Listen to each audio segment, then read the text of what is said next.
Vous êtes préparé pour une sortie en mer, vous arrivez sur le bateau avec la famille ou les amis et le moteur ne démarre pas. Ça peut être dû à un défaut dans le système à carburant ou à un problème électrique. Dans cette vidéo, je vais vous donner 5 points à vérifier sur le système électrique de votre moteur pour régler le problème. Et ça se passe juste après ça.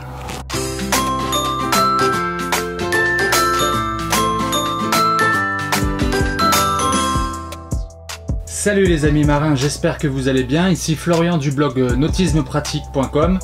C'est un blog où j'aide les propriétaires de bateaux à s'occuper eux-mêmes de l'entretien. Donc si vous avez un bateau et que vous voulez apprendre à vous en occuper vous-même, que ce soit pour apprendre ou pour économiser sur l'entretien, je vous invite à aller voir dans la description le lien du blog. Vous y trouverez des centaines d'articles pratiques sur comment faire telle ou telle chose ou comment utiliser telle ou telle chose sur le bateau. Donc j'y publie des articles et je fais de temps en temps des vidéos comme celle-ci. Donc si vous êtes nouveau ici, n'hésitez pas à vous abonner à la chaîne et à enclencher la petite clochette pour être sûr de recevoir les prochaines vidéos à venir. Alors en ce moment, j'ai fait une série de vidéos sur les pannes les plus courantes qu'on trouve sur les moteurs de bateau et comment y remédier.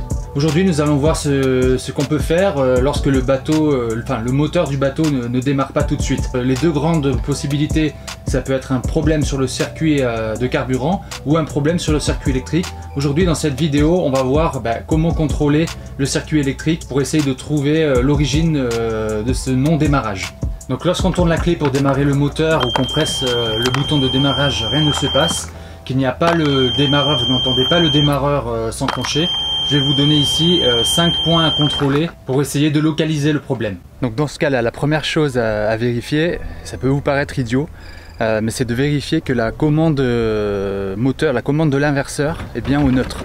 Ça m'est arrivé je ne sais combien de fois et je pense que ça arrive tous les jours, mais c'est la première chose à vérifier pour pas partir dans des investigations trop compliquées. Donc deuxième point que j'aurais très bien pu mettre en premier dans les vérifications de base, c'est à savoir est-ce que le coupe-batterie est bien sur on. Donc c'est pareil, ça peut paraître idiot, mais vous imaginez pas le nombre de fois que ça arrive. Donc si ça vous est déjà arrivé, n'ayez pas honte, ça m'est arrivé à moi et à énormément de personnes également, faut pas avoir honte.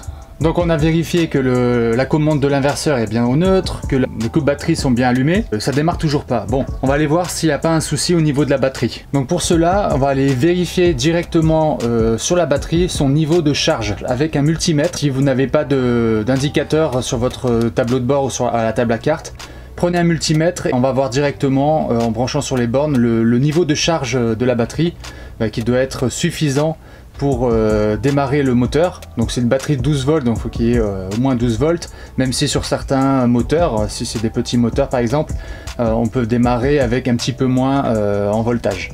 Donc si vous constatez que la batterie a une bonne charge, au-dessus de 12 volts, vérifier si les cosses elles sont bien serrées, qu'il n'y ait pas un jeu là-dedans, parce que ça c'est la cause la plus fréquente probablement d'un non-démarrage de moteur.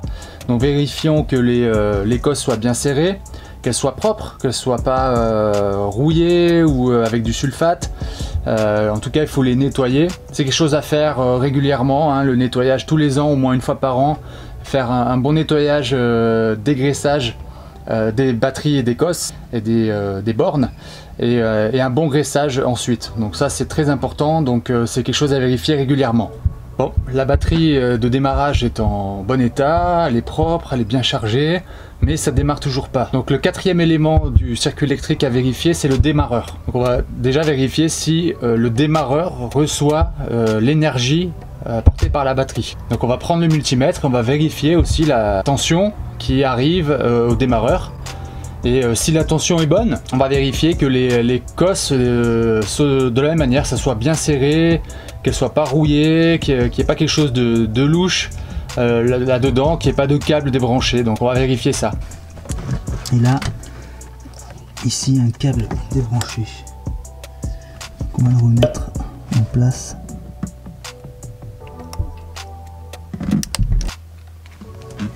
Donc là on va prendre la borne plus sur le démarreur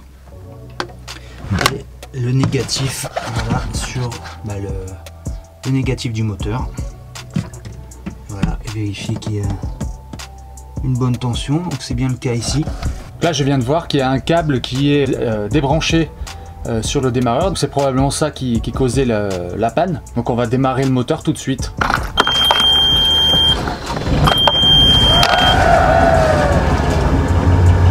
Donc voilà, le moteur a démarré. Bon, bien évidemment, c'était une panne que j'ai créée.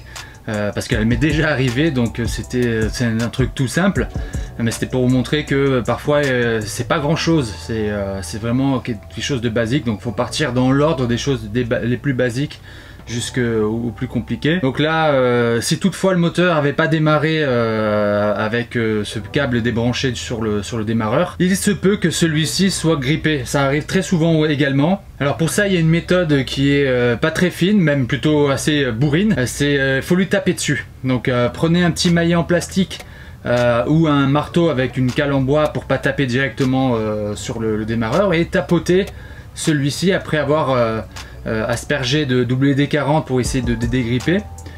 Et souvent ça suffit pour faire partir le démarreur, pour le débloquer un peu. Mais c'est quand même un signe que le démarreur doit être révisé par votre mécanicien préféré ou remplacé.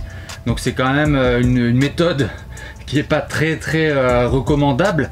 Il faut y aller assez doucement quand même, mais ça vous permet de partir en tout cas. Donc 5e point à vérifier si les précédents n'ont pas solutionné le problème, c'est sur les moteurs, sur beaucoup de moteurs, il y a une électrovanne, une solénoïde d'arrêt du système à carburant. Donc c'est une petite pièce électrique qui va couper l'arrivée de carburant au niveau de la pompe à injection, et il arrive parfois que ce petit poussoir en fait soit bloqué. Donc dans ce cas précis, le moteur ne démarrera pas. Par contre, vous allez entendre le démarreur qui va faire, il a essayé de démarrer le moteur, mais comme il n'y a pas de carburant qui arrive, le moteur démarre pas. Donc il faut aller voir sur cette électrovanne si le soufflet n'est pas enfoncé, si le bouton n'est pas resté bloqué, et ça peut éventuellement solutionner le problème aussi. Donc voilà les 5 points à vérifier sur le système électrique pour essayer de démarrer le moteur. Il faut garder en tête qu'il peut y avoir d'autres pannes beaucoup plus compliquées qui nécessiteront l'intervention d'un mécanicien. Je suis curieux de voir si vous avez déjà été dans cette situation où vous avez eu des soucis pour démarrer le moteur de votre bateau à cause d'un problème électrique. Dites-moi dans les commentaires comment ça s'est passé pour vous, les recherches que vous avez fait, comment vous avez réglé le problème. Je serais ravi de lire vos retours d'expérience. Voilà, je suis très content de sortir du bateau. Il faisait assez chaud à l'intérieur en faisant ces différents contrôles. J'espère que cette vidéo vous aura plu, que ça vous aura été utile, ça vous aura peut-être aidé à redémarrer votre moteur. Si ce n'est pas le cas, sachez qu'il y a quand même d'autres pannes possibles, bien entendu. Ici j'ai fait le tour du circuit électrique. Il y a également le circuit à carburant qui est vraiment une source courante de non-démarrage du moteur, et ça sera l'objet de la prochaine vidéo. Donc pour pouvoir la recevoir, n'hésitez pas, pensez à vous abonner à la chaîne et à activer les notifications avec la cloche pour être sûr de recevoir cette vidéo qui sera la prochaine publiée. Pour vous aider dans l'organisation des différents travaux d'entretien sur votre bateau, j'ai créé un petit pack de checklist suivant les saisons, de choses à faire sur votre bateau. Si ça vous intéresse, cliquez dans le lien dans la description pour vous rendre sur mon blog. Vous aurez la possibilité de télécharger ces checklists, et ensuite je vous enverrai régulièrement des conseils et tutos par email. En tout cas, je vous remercie de m'avoir suivi jusqu'ici, et on se retrouve très bientôt dans une prochaine vidéo. Merci.